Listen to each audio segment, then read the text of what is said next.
দাদুর সঙ্গে একজন অপরিচিত তুমি জানো না মহিলার ছবি। তুমি আমার সে ইচ্ছে পূরণ করতে পারবে।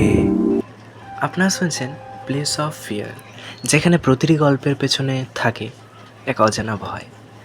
আজকের গল্প প্রেতাত্মার চিঠি।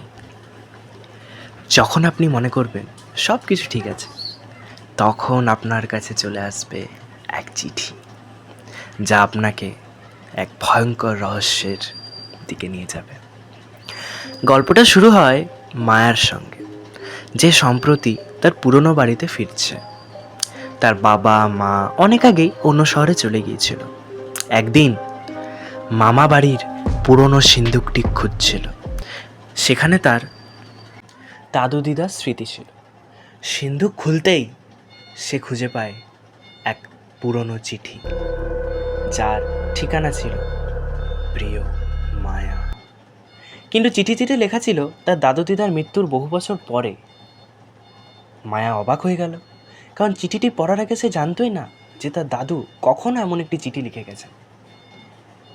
চিঠিটি খুলতেই সে পড়ে, মায়া, আমার প্রিয় নাতনি, তুমি জানো না যে তোমার জন্য কি অপেক্ষা করছে। চিঠিটি পড়ার পর মায়া তার চারপাশে অদ্ভুত পরিবর্তন অনুভব করতে থাকে। প্রথমে সে কিছু শব্দ শোনে, অজানা শ্বাস প্রশ্বাস এবং হালকা পায়ের আওয়াজ। মনে হচ্ছিল কেউ যেন তার পেছনে দাঁড়িয়ে আছে। মায়া একবার ঘুরে দেখে, কিন্তু কিছুই ছিল না। তবে তার চোখের কোণে কিছু ছায়া চলে যেতে দেখা গেল। মায়া ভাবল এটা শুধু তার কল্পনা, কিন্তু রাত গভীর হওয়ার পর সেই ছায়া আবার ফিরে আসে।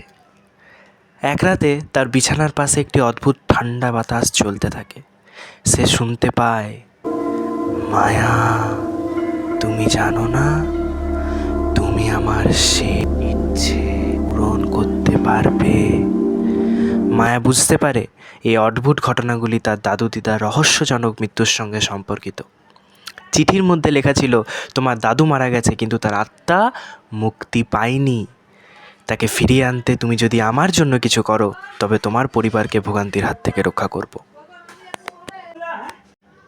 মায়া অবাক, কারণ সে কখনোই শোনেনি যে তার পরিবারের সদস্যরা এমন কোনো রহস্যের মধ্যে জড়িত ছিলেন।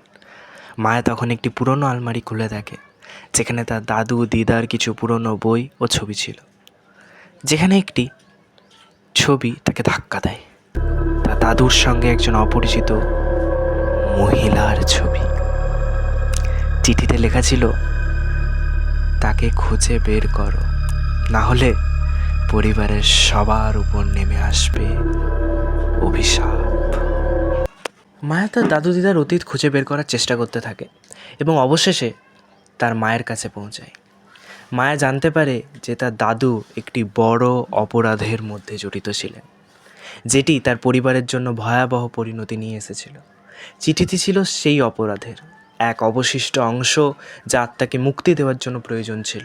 কিন্তু মায়া জানত, সে যদি সেই রহস্য উন্মোচন করে, তাহলে সেই ভূত তাকে ছেড়ে দেবে না। এমন একদিন মায়া যখন চিঠি অনুসরণ করে সেই স্থানটিতে পৌঁছায়, তাকে এক অবর্ণনীয় ভয়াবহ দৃশ্যের মুখোমুখি হতে হয়। সেখানে সে দাদু দিদার আত্মার উপস্থিতি অনুভব করে এবং তাদের কথাবার্তা শোনে। তারা বলছে ফিস ফিস করে, তুমি কি আমাদের মুক্তি দেবে মায়া?